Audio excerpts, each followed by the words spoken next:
v sebi zdel velik, pameten, kar razganjalo me je od moči. Prevedeno v jezik odraslih bi to pomenilo, da sem bil nezrel, domišljav, objesten. Skratka, vse, kar je značilno za pubertetnike.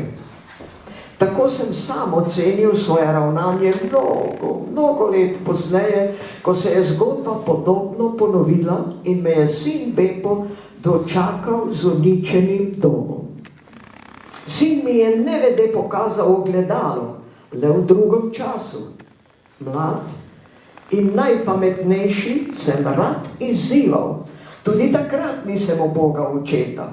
Moj oče je govoril: počasi, Toni, počasi, umiri se. Ne zobneš grozdja v aprilu, tudi čas zori, zapomni si, le bolj počasi. Nisem ga poslušal in tudi ne razumel. Poklical sem svojega Reksa in da je že vedel, kam sem namenjen. Le pogledal me je in ko sem mu prikimal, je vedel, da greva v gozd pogledat moje skrivne pasti. Zanimalo me je, ali se je v zanko ujel kakšen zajček, večerja za lačno kmečko družino. Bil sem srečen, mislil sem na Angelino, na mojo Angelco, ki bo naslednjo nedeljo postala moja žena.